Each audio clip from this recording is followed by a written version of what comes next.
जहां पर अमेरिकी जो ठिकाने बने हुए, लेकिन कुल मिलाकर उसकी दुश्मनी तो कई जगहों पर हो रही है ना, और वो तस्वीर सामने आ रही है जो आज से पहले शायद हमने कभी देखी नहीं थी।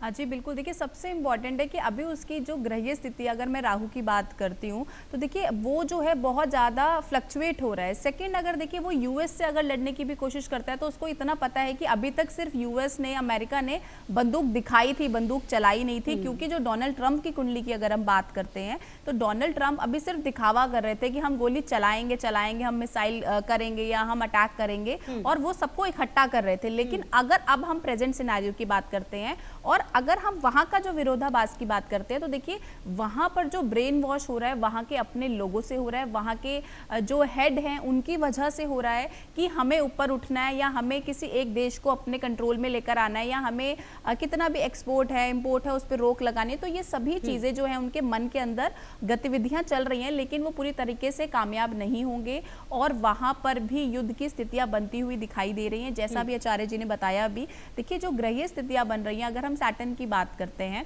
हम इस टाइम पे केतु की बात करते हैं, सूर्य की बात करते हैं, तो वो बहुत अच्छा नहीं दिख रहा। 6, 8, 12 का कॉम्बिनेशन बहुत ही स्ट्रॉन्ग दिख रहा है उनकी कुंडली के अंदर। तो कहीं ना कहीं आप समझे कि हानि का पूरा पूरा योग बना हुआ है। जब हानि का योग बना हुआ है, आप देखिए चाहे वो कोर्ट कचहरी से हो, चाहे वो आंतरिक युद्ध हो, चाहे वो जेनजी से रिलेटेड कोई आंदोलन हो, या फिर वो अपने ही ठिकानों पर आतंकवादी हमले करवाना हो, आप देखेंगे कि इनके खुद के ठिकानों पर ही आतंकवादी हमले होंगे और ये करवा भी खुद ही रहे हैं ताकि ये मीडिया में बन सके, ताकि इनको दिखा सके कि हमारे ऊपर जो है इस तरीके से हम कितने पीड़ित हैं और हमारे ऊपर कैसे, चाहे वो स्कूल है, चाहे वो कॉलेज है, चाहे वो हॉस्पिटल्स है। तो यहाँ पर जो ये भावना है कि हमें एक पीड़ित होकर दिखाना है कि हम अब अपनी जो आवाम की, जो उनकी पूरी आवाम है, उसको ये तरीके से पूरा ब्रेन वॉश कर देना कि ये लोग हमें पसंद नहीं करते, ये लोग हमें मारना चाहते हैं, ये लोग हमें खत्म करना चाहते हैं। ऐसी भावना इनके मन में डाल दी गई है ताकि ये विरोध करे, जो जेनजी है वो आगे आए। ठीक है। अच्छा राजू शाह जी, मेरा एक सवाल ये है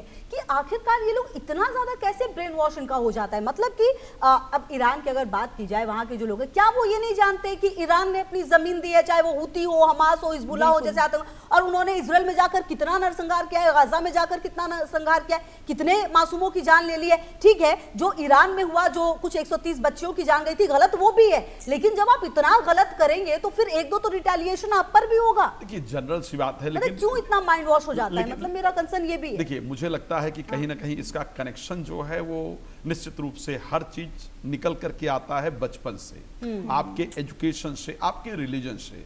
किसी भी व्यक्ति को बनाने में या बिगाड़ने में रिलीजन बहुत बड़ा एक रोल प्ले करता है। Correct. जो कुछ आप बचपन से अपने बच्चों के मस्तिष्क में डालते हैं वो कहीं ना कहीं फ्यूचर में निकल करके आता है। और कई जगह आपको ऐसा लिखा मिलेगा कि ये दुश्मन है, वो दुश्मन है, जहां पर ये बताया गया है कि सिर्फ आपकी कम्युनिटी ही आपकी अपनी है। जैसे हिंदू धर्म के अंतर्गत बताया जाता है कि सर्वे भवन्तु सुखिनः सर्वे सन्तु निरामया, सभी लोग आपके अपने हैं, सभी लोग शांत रहें, सभी लोग प्रसन्न रहें। तो हम तो यहाँ तक जब मंदिर में पूजन किया तो देवहु शांति अंतरिक्ष, मतलब वनस्पति की शांति, धरती की शांति, सबकी शांति, नदियों की शांति तक की बात की जाती है। लेकिन वहां चर्चा, खैर मैं एस्ट्रोलॉजिकली दोबारा फिर उसी पर आ रहा हूं, मैं उस पर जाऊंगा तो लंबा हो जाएगा। ये ईरान का चार्ट है मेरे पास, ईरान की जो कुंडली है ये मेरे पास ईरान का चार्ट है।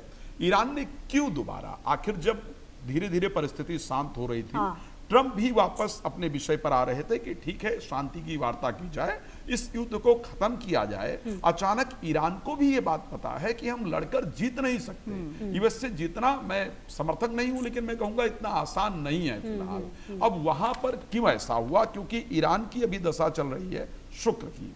अचानक चंद्रमा का, जैसे चंद्रमा का अंतर शुक्र के अंदर प्रारंभ होता है और चंद्रमा किसके साथ बैठा हुआ है? मंगल के साथ ईरान की कुंडली में कन्या राशि के अंतर्गत बैठा हुआ है, 4th हाउस के अंतर्गत बैठा है।